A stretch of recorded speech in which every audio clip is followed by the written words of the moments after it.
Hello everyone. In today's video, I'm going to be talking about the different point perspectives. So the first one I'm going to be talking about is 1 point perspective. So 1 point perspective means there's just 1 point on the horizon line. So if this is the horizon line we have right now, I'm going to draw this 1 point.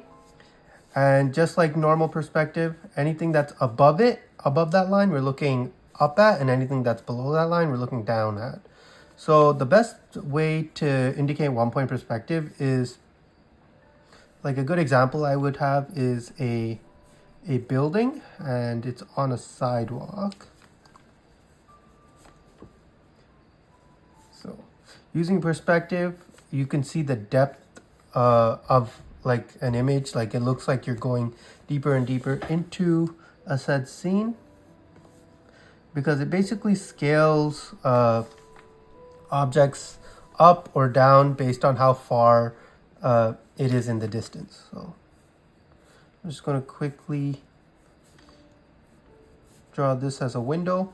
I'm going to have a gap of around the same size and put it around here. So one way to get an object in scale that goes further into the distance is to, so you can see that this window is right here, and you can see its horizon its lines going towards the vanishing point.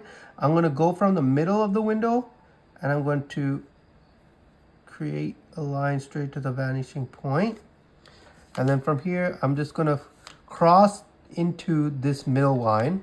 So I'm not trying to be exact, but I'm getting close enough.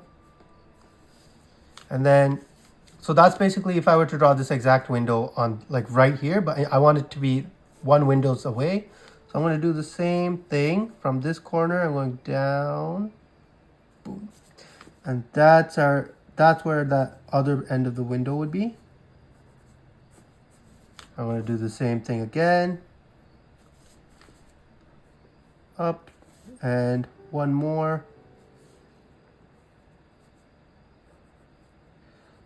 You can see that as I go closer and closer to the horizon line, the bottom of the window is getting a little shallower and shallower. All right, so I'm just going to quickly add some flat shapes just to get the, there you go, just to get the windows trim in there.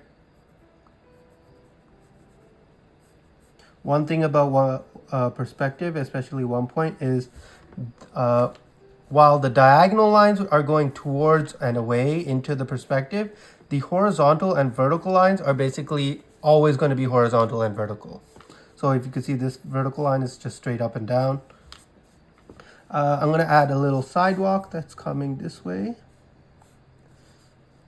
There we go. And that's what's going to go further out into the distance. And I'm going to add that curb detail that usually sidewalks have. There we go. There. And that's like the curb. And let's say there's a cat here. I'm going to use perspective still just to get a good height for what the cat's size would be. So there's the head. Just going to shade it in. There. If I were to add another building, I'm just going to draw straight up.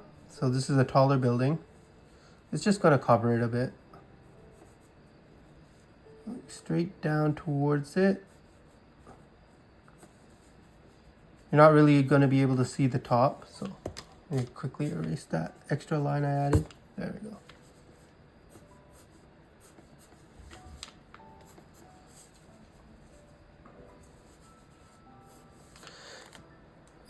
Let's say there's like a small, I don't know what I want to add on this end, but I'm just going to draw a grid that I could use.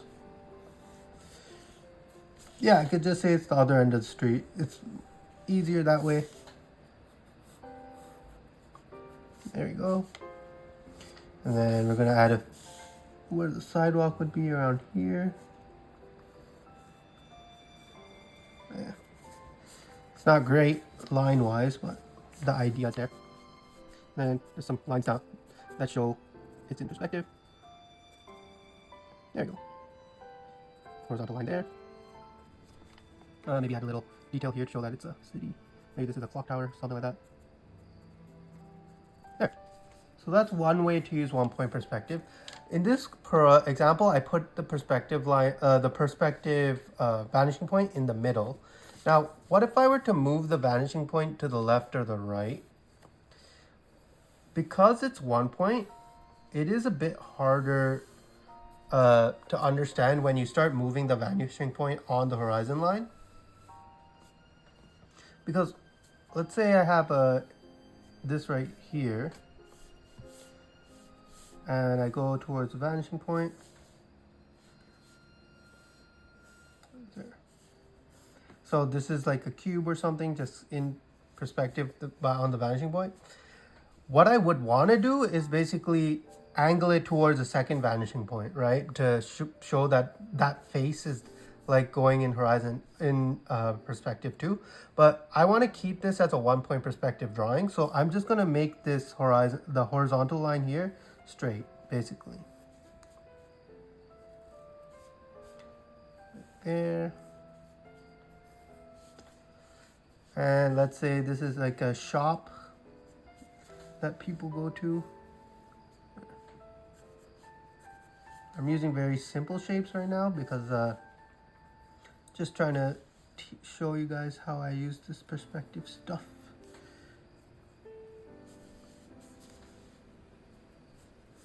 There we go. And this is just going to be a straight line. And I could add a little window here, like how they do at restaurants. Add a little floor, a door. I want to add a door slightly above the horizon line, like a human-sized door. Nothing crazy.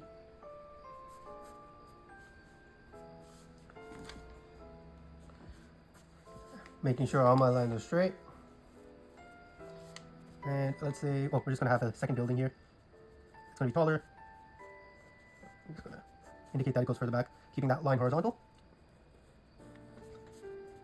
There. This is a quaint shop. It has a table in there you can kind of see. Table further back. Maybe you'll see the shadow of someone right there. And someone sitting down. Maybe they're on a date. I don't know. Alright, cool. So that's a second example of using 1-point perspective. And the main focus you should have on this one is, even if you're focusing on 1-point perspective, even if you move it around on the horizon line, you would have to keep the vertical and the horizontal lines, like basically the faces of the planes facing you or the sides facing you would have to be horizontal and vertical, and then anything that goes into the distance, so the side plane of this building, goes towards the horizon line. So that's 1 point. Next one is 2-point perspective. So let's say I have my frame. I'm going to put my horizon line a little lower. And generally you want to keep your vanishing points pretty far away from the focal, like the frame. The reason why is the further you go out in perspective, the more warped it becomes. So the more wide I'm making my points, it's just more space for the objects in my scene to be less warped, basically. Like you could see here with this line on 1 point, it starts pointing down like that. And if I drew it like right here, if I drew an object right here, this line would be basically like that, and it would look kind of weird. So that's basically what I'm trying to avoid by keeping my perspectives really far off. You can move them closer if you want. It's all up to like what you're trying to represent. Or like even for moods, it can make the scene look weird, causing like a weird mood, which is always like a tool to use when you're drawing.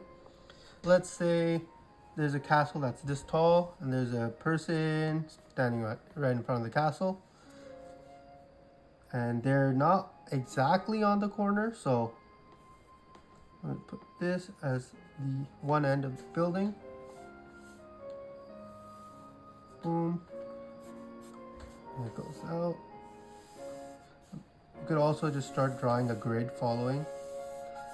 You might be noticing I'm using my shoulder when I'm drawing this grid just because of how much space there is. So it's important to use your whole arm. Now I'm using my elbow just because I'm a bit cramped, but let me skip that. Boom.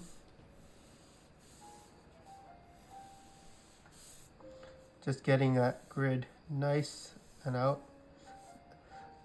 Drawing grids is always like good for just like improving your dexterity and trying to keep your hands like your line straight when you're drawing. All right, so here's a quick grid. So let's say there's a path that goes like this and it goes towards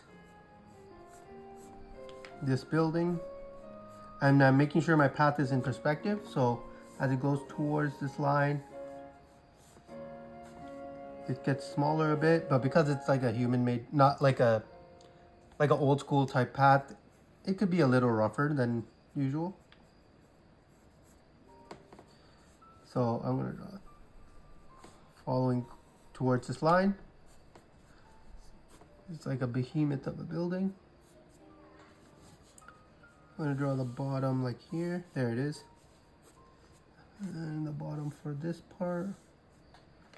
There we go. And then usually with castles, they have little outcroppings that you can add. So in this case, no, only my vertical lines are staying basically flat, while all the other lines, even my horizontal lines, are going towards another point. So in one point, this was staying horizontal, but now that same line would be going towards this point in perspective. I'm gonna add a roof.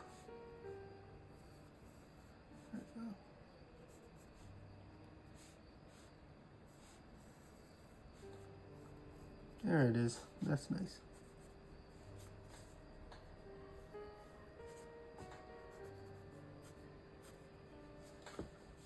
Let's say there you could see a little bit of tower. So I'm gonna use my lines to kind of make a rough square that I can use as a guide. Boom. So I could draw a cylinder in there and cone. I'm gonna add those ramparts, I guess. And you want to make sure that the ramparts look like they're going in perspective onto this line. There we go.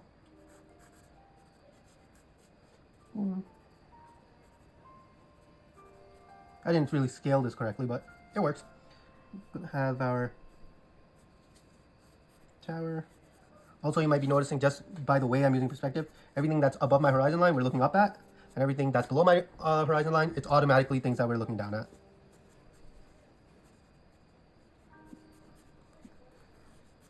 All right, it's just some basic brickwork.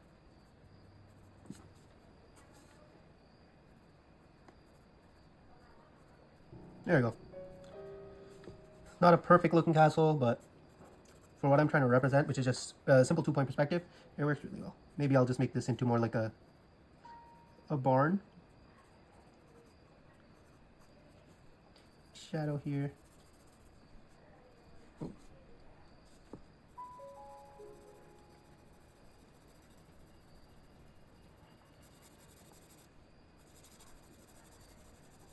Boom. Next, we're gonna add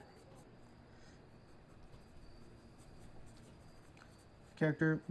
I drew them with a giant hood, so you can't. So I don't have to detail them. So. And they have a staff.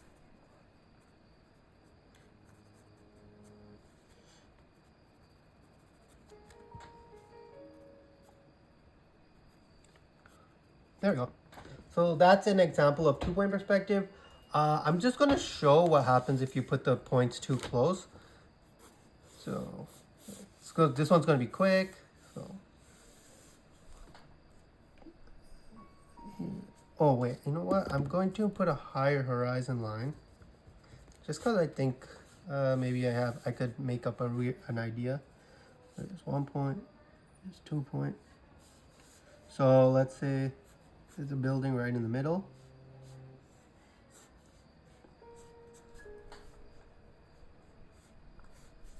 There we go.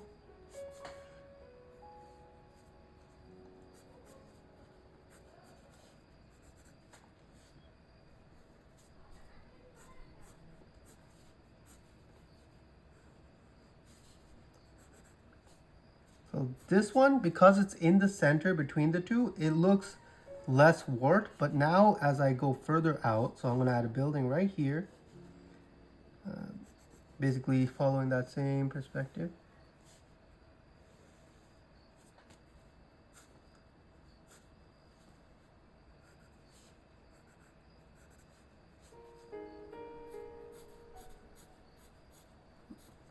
I just realized I put this one close to the middle too. So I'm just going to put one right here in this quadrant area. So that's the weirdness that I was looking for.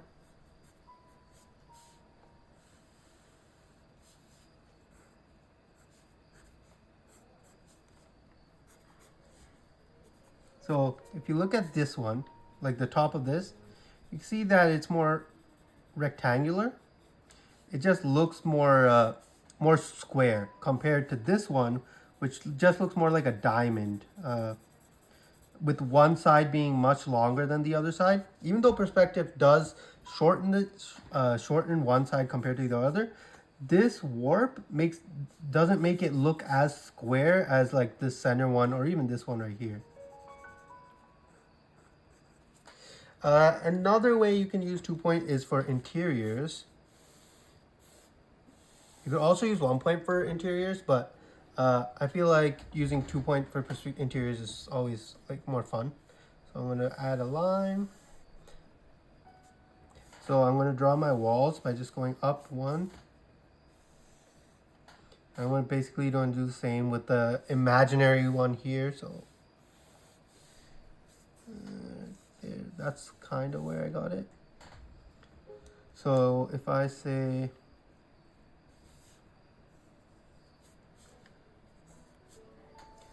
I'm going to add this to get another floor.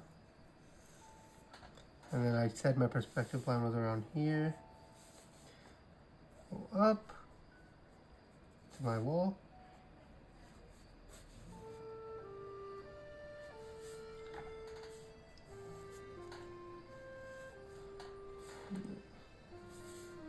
Now for the top of the ceiling, I'm just going to go towards my imaginary line I made earlier. And same for that one. Now this would be an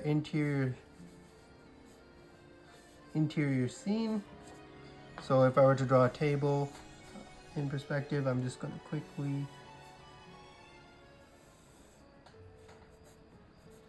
say that's all that's in the room, a table. Oh, I accidentally darkened the lines before I could draw.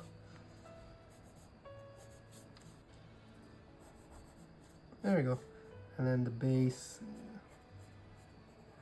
it's like a short table.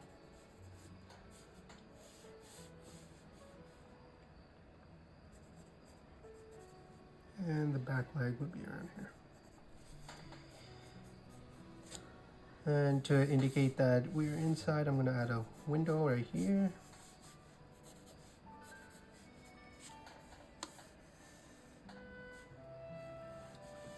And using that second perspective line I made to guide. There we go. In this case, this one would be going all the way up. There.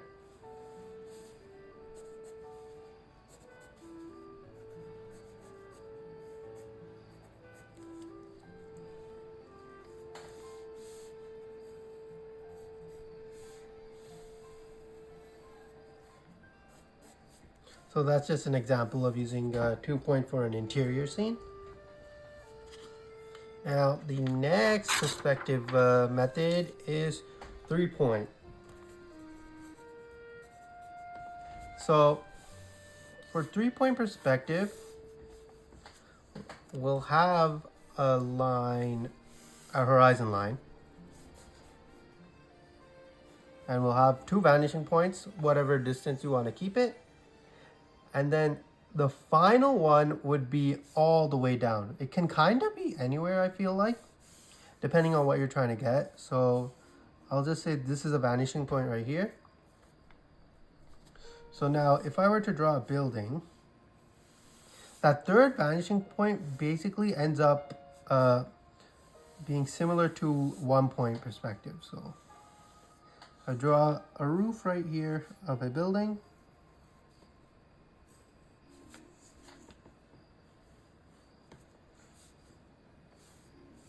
And I'm going to make sure all my lines are going towards that point. It's weird here because I didn't put it exactly under the building, but if I put it exactly under,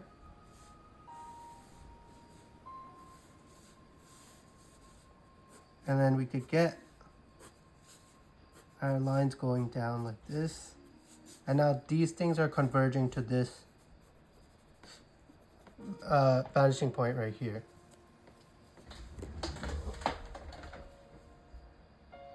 So for this next part, I'm going to show that you can also use that third point for objects going up. So let's say there's a point in the sky that we can all see, and there's going to be a character right here, really tiny, same cape, I guess.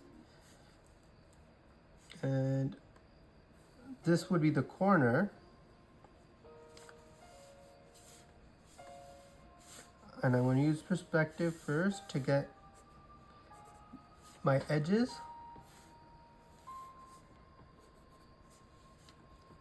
And I'm going to draw the bottom because we do have the base.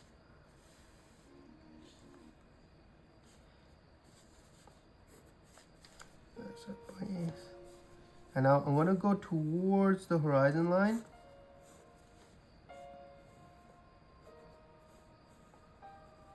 There we go.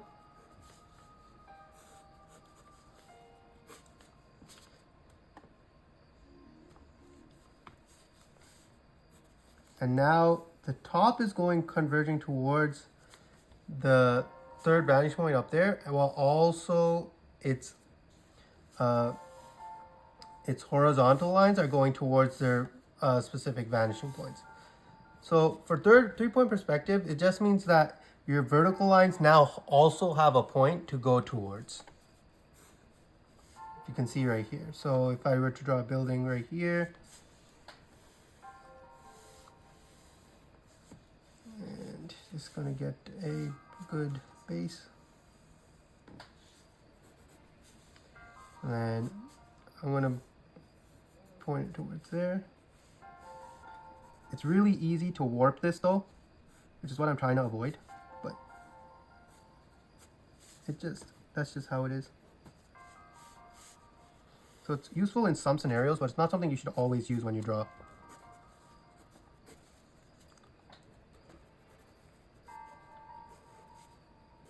There you go.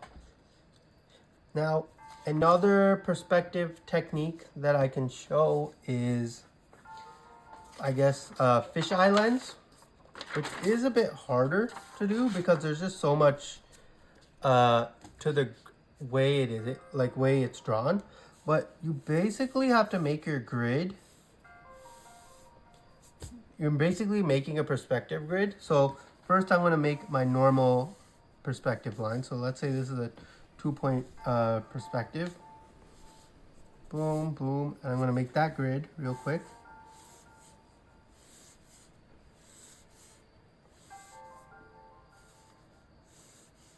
Boom.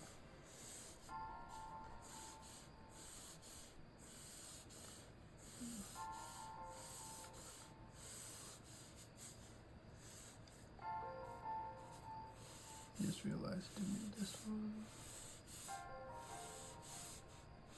So that's our first grid. Then we're gonna add 2 more points, one at the top, one at the bottom. Basically wherever you get the most crisscrosses. It doesn't have to be that way, but that's generally how it helps. Okay. Now I'm basically gonna curve my lines in perspective, like basically like I'm drawing an eye, or like connecting the dots. And as I go further away from this, the more shallower I get, or the more straight the line will be. And then the closer I get, the more bent it will be. So this is my first line, and then I'm gonna go not too wide, and now a little wider, a little wider, a little wider, a little wider, and then we get to our peak. And then same for this. Boom, boom, boom, bam. There. And then we do the same for the vertical lines. So I'm gonna add a straight line in the middle, and then a shallower line, wider, wider, more bendy as we go out.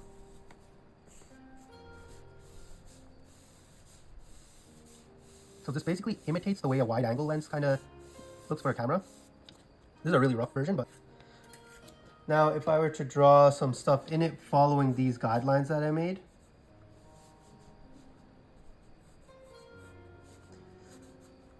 and then we get boom.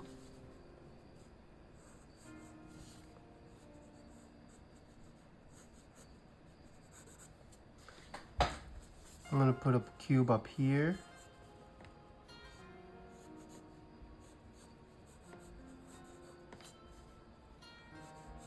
And I'm following my guidelines I made.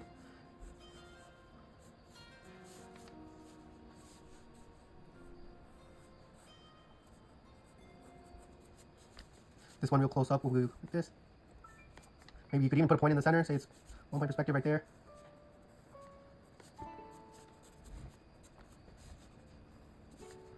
I'm gonna follow that same perspective, but kind of follow my line.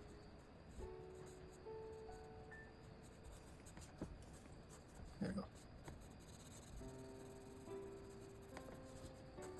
And maybe I'll add one right here in the corner just because this looks like a perfect box right there. Cool.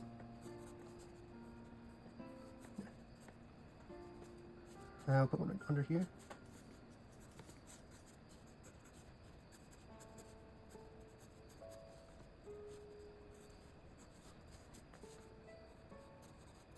There.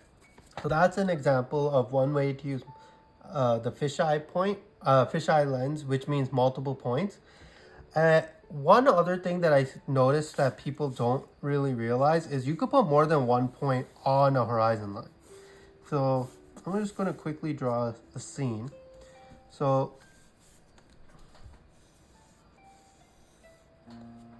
we got a horizon line right here. I'll start off with a 1 point perspective scene right here. So there's going to be a character right here, a bit taller than the lens. See his feet. He's walking down a path, a narrow corridor, let's say.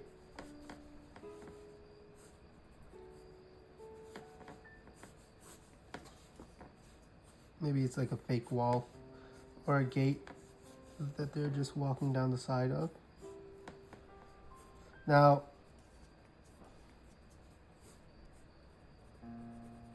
there's some lights as we go further into the distance. Let's say that there's a building here that's going to be in perspective. So I'm going to use my 1 point for one side of it. Now, I'm going to use a second point to indicate that it's kind of turned. It's not following the exact perspective. So this building is a bit more angled compared to this wall right here.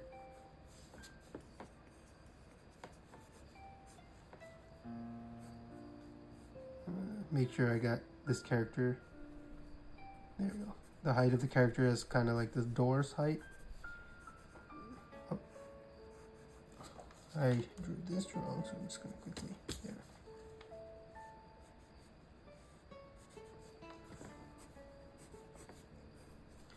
So you could also have more than one perspective in the same scene. So let's say further up, we have some indication of a city. Now, so now that's our indication that there is a city up here. But now you can see that this one has two perspective lines that it's following, while this one wall is following just one. So you can always have more than one line of perspective. So what if there was a carpet or something here that that's angled? What I'm going to do is I'm going to draw one line that goes towards a random vanishing point, and use this as a way to draw another line that goes towards a random vanishing point. And now I'm going to follow the lines I made for this specific object.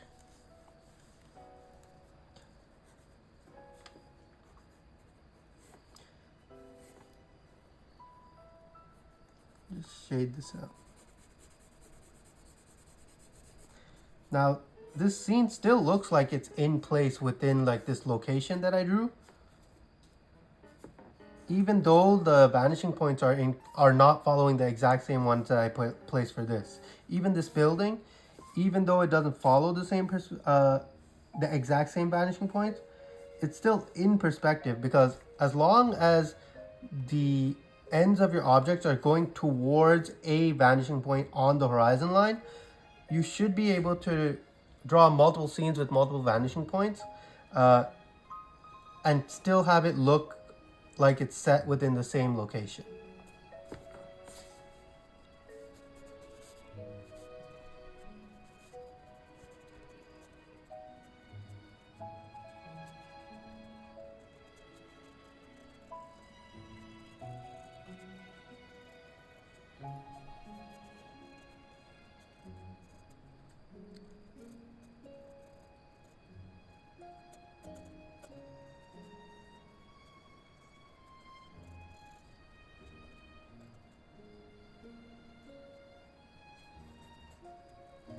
So that's all I have to talk about for the basic points of perspective and using multiple vanishing points. If you have any questions, always comment, like if you like it, and subscribe.